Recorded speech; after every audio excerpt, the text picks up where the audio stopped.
കുവൈറ്റിൽ വിഷമദ്യം കഴിച്ച് 10 പ്രവാസികൾ മരിച്ചു എന്നൊരു വാർത്ത വരുന്നുണ്ട്. നിരവധി പേർ ഗുരുതരാവസ്ഥയിലാണ്.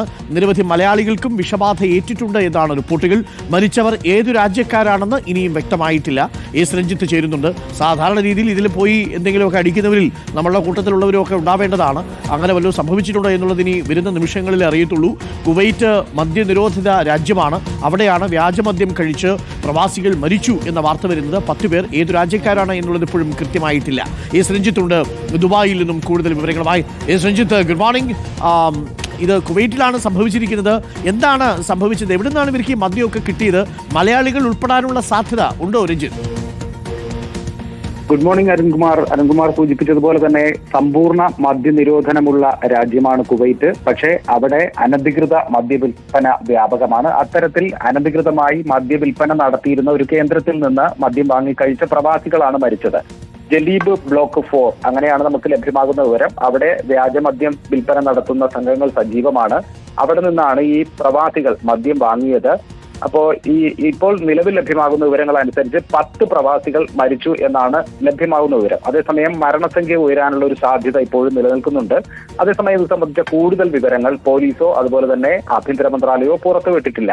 ഇപ്പോൾ ലഭ്യമാകുന്ന മറ്റൊരു വിവരം എന്ന് പറയുന്നത് നിരവധി മലയാളികൾ ഗുരുതരമായി പരിക്കുകളോടെ ആശുപത്രിയിൽ ചികിത്സയിലാണ് എന്ന വിവരം കൂടി ലഭ്യമാകുന്നുണ്ട്.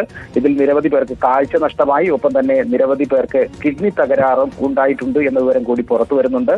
പ്രാഥമിക പരിശോധനയിൽ തന്നെ മദ്യത്തിൽ നിന്ന് വിഷബാധ ഏറ്റതായി സ്ഥിരീകരിക്കുകയും ചെയ്തിട്ടുണ്ട്. ഫർവാനിയ, അർബസ്തനിയ എന്നിവിടങ്ങളിലെ ആശുപത്രികളിലാണ് ഇപ്പോൾ ഈ മലയാളികൾ ഉൾപ്പെടെയുള്ളവരെ പ്രവേശിപ്പിച്ചിരിക്കുന്നത്.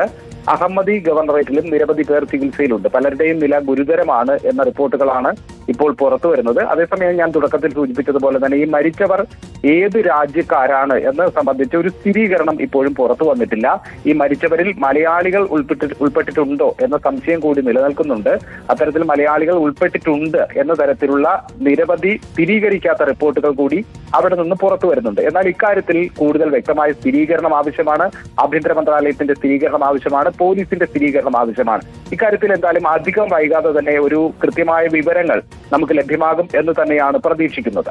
ഓക്കെ രഞ്ജിത്ത്, സാധാരണ വ്യാജമദ്യമൊക്കെ വിൽക്കുന്നവരുടെ ദുരന്തം ഉണ്ടാകുമ്പോൾ ലോകത്തെവിടെയാണെങ്കിലും അതിലൊരു മലയാളി ഉൾപ്പെടാനുള്ള സാധ്യത തള്ളിക്കളയാൻ പറ്റത്തില്ല. കാരണം വ്യാജമദ്യ ദുരന്തത്തിന് പേരുകേട്ട നാടുകളിൽ ഒന്നായിരുന്നു നമ്മുടെ കേരളം. അടുത്ത കാലത്തായിട്ട് അത് കേൾക്കുന്നില്ല. ഇപ്പോൾ വിദേശത്തൊക്കെയാണ്, നിരോധനമുള്ള സ്ഥലങ്ങളിലൊക്കെയാണ്. പല സ്ഥലങ്ങളിലും ഇന്ത്യയിൽ തന്നെ നിരോധനമുള്ള ഒരുപാട് സംസ്ഥാനങ്ങളുണ്ട്. ആ സംസ്ഥാനങ്ങളിൽ വ്യാജമദ്യം സുലഭമായിട്ട് കിട്ടുകയും ചെയ്യും. അതിനെയൊക്കെ അവർ പല പേരുകളിലാണ് അറിയപ്പെടുന്നത്. നമ്മുടെ നാട്ടിലേക്ക് ഒരു കാലത്ത് അറിയപ്പെടുന്നത് ആനമയക്കി, മൂലവെട്ടി തുടങ്ങിയ പേരുകളിലായിരുന്നു. ഇതൊക്കെ വാങ്ങിച്ചടിച്ചാലുണ്ടല്ലോ സിറിഞ്ച് ബ്രെയിൻസ് പോലെ കണ്ണടിച്ചു പോകും, വൃക്കയടിച്ചു പോകും, എല്ലാം തകരാറിലാകും. പക്ഷേ ഇതൊന്നും അറിയാതെ ആൾക്കാർ പോയി വാങ്ങിച്ചു കുടിക്കും. കുവൈറ്റിലും അതാണ് സംഭവിച്ചിരിക്കുന്നതെന്നാണ് മനസ്സിലാക്കുന്നത്.